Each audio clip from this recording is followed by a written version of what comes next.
Everyone welcome back. ನೀವು ನೋಡ್ತಾ ಇದ್ದೀರಾ ಸ್ಟೂಡೆಂಟ್ ಸೊಲ್ಯೂಷನ್ ಚಾನಲ್. ಎಲ್ಲ PUC ವಿದ್ಯಾರ್ಥಿಗಳಿಗೆ ಸ್ವಾಗತ. ಗ್ರೇಡಿಂಗ್ ಸಿಸ್ಟಮ್ ಕೂಡ ಇದೆ.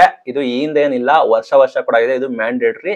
ಗ್ರೇಡಿಂಗ್ ಸಿಸ್ಟಮ್ ಹೇಗಿರುತ್ತೆ, ನಿಮ್ದು ಎಷ್ಟು ಮಿನಿಮಮ್ ತೆಗಿಬೇಕು, ಇದ್ರ ಒಳಗಡೆ ಬಂದ್ರೆ ನೀವು ಕೂಡ ನಿಮ್ಮನ್ನ ಫೇಲ್ ಅಂತ ಹೇಳಿ ಕನ್ಸಿಡರ್ ಕೂಡ ಮಾಡ್ತಾರೆ. ಏನ್ ಗ್ರೇಡಿಂಗ್ ಸಿಸ್ಟಮ್ ಏನು ಅದ್ರ ಬಗ್ಗೆ ನನಗೆ ಮಾಹಿತಿನ ತಿಳಿಸ್ಕೊಡ್ತೀನಿ. ಚಾನಲ್ಗೆ ಸಬ್ಸ್ಕ್ರೈಬ್ ಆಗಿ, ವಿಡಿಯೋ ಇಷ್ಟ ಆದ್ರೆ ಲೈಕ್ ಮಾಡಿ. PUC ಓಡೋದ ನಿಯಮ ಪ್ರಕಾರ ನಿಮಗೆ ಗ್ರೇಡಿಂಗ್ ಸಿಸ್ಟಮ್ ಅಂತ ಇದೆ. ಇಲ್ಲಿ ವಿದ್ಯಾರ್ಥಿಗಳು ಮಿನಿಮಮ್ 35%, ಮಿನಿಮಮ್ 35% ನೀವು ಟೋಟಲ್ ಬಂದ್ಬಿಟ್ಟು ಮಾರ್ಕ್ಸ್ ಗಳನ್ನ ತೆಗಿಬೇಕು. ಇದು ನಿಮಗೆ ಪರ್ಸೆಂಟೇಜ್ ವಾರು, ನಿಮಗೆ ಟೋಟಲ್ ನಿಮ್ಗೆಲ್ಲಾ ಪರೀಕ್ಷೆ ಅಂಕಗಳನ್ನ ನಿಮ್ಗೆ ಪರ್ಸೆಂಟೇಜ್ ಆಗಿ ಕನ್ವರ್ಟ್ ಮಾಡ್ತಾರೆ, 100ಕ್ಕೆ ಕನ್ವರ್ಟ್ ಮಾಡ್ತಾರೆ. ಆಗ ನಿಮ್ಮ ರಿಸಲ್ಟ್ ಫೈನಲ್ ಅಲ್ಲಿ ನಿಮ್ದು ಅನೌನ್ಸ್ಮೆಂಟ್ ಆದಾಗ 100ಕ್ಕೆ ನಿಮ್ದು ಇಷ್ಟು ಪರ್ಸೆಂಟ್ ಅಂತ ಹೇಳಿ ಘೋಷಣೆ ಕೂಡ ಮಾಡ್ತಾರೆ. ನೀವು ಗಮನಿಸಿದ್ರೆ ನಂದು ಡಿಸ್ಟಿಂಕ್ಷನ್ ಬಂತು, ನಂದು ಫಸ್ಟ್ ಕ್ಲಾಸ್ ಕೂಡ ಬಂತು, ನಂದು A+ ಬಂತು, ನಂದು A ಗ್ರೇಡ್ ಬಂತು ಅಂತ ಹೇಳ್ತಾರೆ. ಇದನ್ನ ಗ್ರೇಡಿಂಗ್ ಸಿಸ್ಟಮ್ ಕೂಡ ಅಂತಾರೆ. ಇದು ವೆರಿ ವೆರಿ ಇಂಪಾರ್ಟೆಂಟ್ ಆಗಿರುತ್ತೆ. ಕೇಳ್ತಾರೆ ನಿಮ್ದು ಪರ್ಸೆಂಟೇಜ್ ಎಷ್ಟು ಅಂತ. ಏನು ಕೆಲವ್ರು ಹೇಳ್ತಾರೆ ನಾನು ಡಿಸ್ಟಿಂಕ್ಷನ್ ಪಾಸ್ ಆದೆ, ಹಂಗಂದ್ರೆ ಡಿಸ್ಟಿಂಕ್ಷನ್ ಅಂದ್ರೆ ಏನು ಅಂತ ಹೇಳಿ ಡೀಟೇಲ್ ಆಗಿ ತಿಳಿಸ್ಕೊಡ್ತೀನಿ. ಗಮನಿಸಿ, ಇಲ್ಲಿ ನಿಮಗೆ ಪ್ರತಿಯೊಂದು ಕೂಡ ಪರ್ಸೆಂಟೇಜ್ ಇರುತ್ತೆ.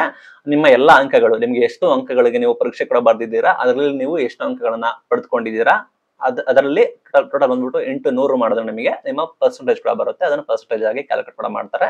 ಇಲ್ಲಿ ನಿಮಗೆ ಡಿಸ್ಟಿಂಕ್ಷನ್ ಬರ್ಬೇಕಂದ್ರೆ ನೀವು 85 ಅಬವ್, 85 ಮೇಲೆ ಎಷ್ಟೇ ತೆಗೆದಿದ್ರು ಕೂಡ ನಿಮ್ಮನ್ನ ಡಿಸ್ಟಿಂಕ್ಷನ್ ವಿದ್ಯಾರ್ಥಿಗಳು ಅಂತ ಕರೀತಾರೆ. ಮಿನಿಮಮ್ 85 ತೆಗೆದಿರಬೇಕು. 85 ಮೇಲೆ ಇದ್ರೆ ನೀವು ಡಿಸ್ಟಿಂಕ್ಷನ್ ಆಗಿರ್ತೀರಾ. 100ಕ್ಕೆ 85% ಇದ್ರೆ ನಿಮ್ಮನ್ನ ಡಿಸ್ಟಿಂಕ್ಷನ್ ಅಂತ ಹೇಳಿ ಕರೀತಾರೆ. ಇದು ಗ್ಯಾಪ್ ನೋಡ್ಕೊಳ್ಳಿ. ನಂತರ ಅಬವ್ 60, 60% ಮೇಲೆ 85% ಒಳಗಡೆ, ಅಬವ್ 60 ಬಿಲೋ 85 ಇದ್ರೆ ನಿಮ್ಮನ್ನ ಫಸ್ಟ್ ಕ್ಲಾಸ್ ಅಂತ ಹೇಳಿ ಘೋಷಣೆ ಮಾಡ್ತಾರೆ. ಮಗ ನಾನು ಫಸ್ಟ್ ಕ್ಲಾಸ್ ಪಾಸ್ ಆದೆ, ನಾನು ಫಸ್ಟ್ ಕ್ಲಾಸ್ ಪಾಸ್ ಆದೆ ಅಂತ ಹೇಳ್ತಾರಲ್ಲ, ಅದು ಅಬವ್ 60 ಇದ್ರೆ, ಬಿಲೋ 85 ಇದ್ರೆ ಪರ್ಸೆಂಟೇಜ್ ಬಂದ್ಬಿಟ್ಟು ಅವರನ್ನ ಫಸ್ಟ್ ಕ್ಲಾಸ್ ಅಂತ ಹೇಳಿ ಘೋಷಣೆ ಕೂಡ ಮಾಡ್ತಾರೆ. ಗಮನಿಸಿ, ಸೆಕೆಂಡ್ ಕ್ಲಾಸ್, ನಾನು ಸೆಕೆಂಡ್ ಕ್ಲಾಸ್ ಪಾಸ್ ಆದೆ ಅಂತ ಹೇಳ್ತಾರಲ್ಲ, ಅದು ನೋಡೋದಾದ್ರೆ 50 to 59, 50% ಇಂದ 59% ಇದ್ರೆ ನಿಮ್ಮನ್ನ ಸೆಕೆಂಡ್ ಕ್ಲಾಸ್ ಅಂತ ಹೇಳಿ ಘೋಷಣೆ ಕೂಡ ಮಾಡ್ತಾರೆ. ಇಲ್ಲಿ ಕರೆಕ್ಟ್ 60 ಇದ್ರೆ ನಿಮ್ದು ಸೆಕೆಂಡ್ ಕ್ಲಾಸ್ ಆಗುತ್ತೆ. ಬಟ್ ಸಾರಿ ಕರೆಕ್ಟ್ 60 ಇದ್ರೆ ನಿಮ್ದು ಫಸ್ಟ್ ಕ್ಲಾಸ್ ಆಗುತ್ತೆ. 60 to 84 ಮಾರ್ಕ್ಸ್ ಇದ್ರೆ ನಿಮ್ದು ಫಸ್ಟ್ ಕ್ಲಾಸ್ ಅಂತ ಘೋಷಣೆ ಕೂಡ ಮಾಡ್ತಾರೆ. ಇಲ್ಲಿ 50 to 59, 50ರಿಂದ 59 ಇದ್ರೆ ನಿಮ್ಮನ್ನ ಸೆಕೆಂಡ್ ಕ್ಲಾಸ್, ನಾನು ಸೆಕೆಂಡ್ ಕ್ಲಾಸ್ ಅಲ್ಲಿ ಕೂಡ ಪಾಸ್ ಆದ ಅಂತ ಹೇಳಿ ಘೋಷಣೆ ಕೂಡ ಮಾಡ್ತಾರೆ. ಅದಕ್ಕೆ ನೋಡ್ಕೊಳ್ಳಿ, 50 to 59 ಇದ್ರೆ ನಿಮ್ದು ಸೆಕೆಂಡ್ ಕ್ಲಾಸ್ ಅಂತ ಕರೀತಾರೆ.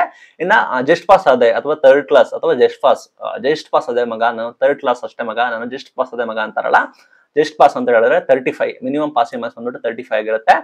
35 ಇಂದ 49, 35ರಿಂದ 49 ಆ ರೇಂಜ್ ಅಲ್ಲಿ ನಿಮ್ದು ಪರ್ಸೆಂಟೇಜ್ ಇದ್ರೆ ನಿಮ್ಮನ್ನ ಪಾಸ್ ಕ್ಲಾಸ್ ಅಂತ ಕರೀತಾರೆ, ಅಥವಾ ಥರ್ಡ್ ಕ್ಲಾಸ್ ಅಂತ ಕರೀತಾರೆ, ಅಥವಾ ನಿಮ್ಮನ್ನ ಜಸ್ಟ್ ಪಾಸ್ ಅಂತ ಕರೀತಾರೆ.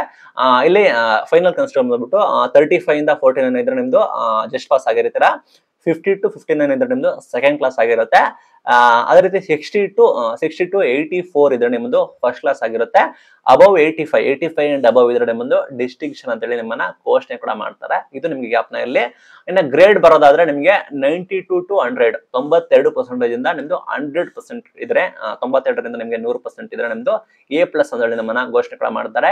85ರಿಂದ ನಿಮ್ದು 91 ಇದ್ರೆ ನಿಮ್ಮನ್ನ A ಗ್ರೇಡ್ ಅಂತ ಹೇಳಿ ಘೋಷಣೆ ಕೂಡ ಮಾಡ್ತಾರೆ. 75ರಿಂದ 84 ಇದ್ರೆ ನಿಮ್ಮನ್ನ B+ ಗ್ರೇಡ್ ಅಂತ ಹೇಳಿ ಘೋಷಣೆ ಕೂಡ ಮಾಡ್ತಾರೆ. 60ರಿಂದ 74 ಇದ್ರೆ ನಿಮ್ಮನ್ನ B ಗ್ರೇಡ್ ಅಂತ ಹೇಳಿ ಘೋಷಣೆ ಕೂಡ ಮಾಡ್ತಾರೆ. 50ರಿಂದ 59 ಇದ್ರೆ ನಿಮ್ಮನ್ನ C+ ಗ್ರೇಡ್ ಅಂತ ಹೇಳಿ ಘೋಷಣೆ ಕೂಡ ಮಾಡ್ತಾರೆ. 35ರಿಂದ ನಿಮ್ಮನ್ನ 49 ಇದ್ರೆ C ಗ್ರೇಡ್ ಅಂತ ಹೇಳಿ ಘೋಷಣೆ ಕೂಡ ಮಾಡ್ತಾರೆ. ಬಿಲೋ 35 ಇದ್ರೆ ನಿಮ್ಮನ್ನ ಫೇಲ್ ಅಂತ ಕನ್ಸಿಡರ್ ಮಾಡ್ತಾರೆ. 35 ಒಳಗೆ ನೀವು ಅನುತ್ತೀರ್ಣರಾಗಿದ್ದೀರಾ, ಫೇಲ್ ಆಗಿದ್ದೀರಾ ಅಂತ ಹೇಳಿ ನಿಮ್ಗೆ ಇದನ್ನ ಘೋಷಣೆ ಕೂಡ ಮಾಡ್ತಾನೆ. ಇದು ಇವತ್ತಿನ ವಿಡಿಯೋ. ಮಾಹಿತಿ ಇಷ್ಟ ಆದ್ರೆ ಲೈಕ್, ಶೇರ್, ಸಬ್ಸ್ಕ್ರೈಬ್ ಮಾಡಿ. ಇದೇ ರೀತಿ ನಿಮಗೆ ವಿಡಿಯೋ ಬೇಕಾದ್ರೆ ದಯವಿಟ್ಟು ನಮ್ಮನ್ನ ಫಾಲೋ ಮಾಡಿ, ನಮ್ಮ ಲೈಕ್ ಬಟನ್ ಹಿಟ್ ಮಾಡಿ. Thank you for watching till end.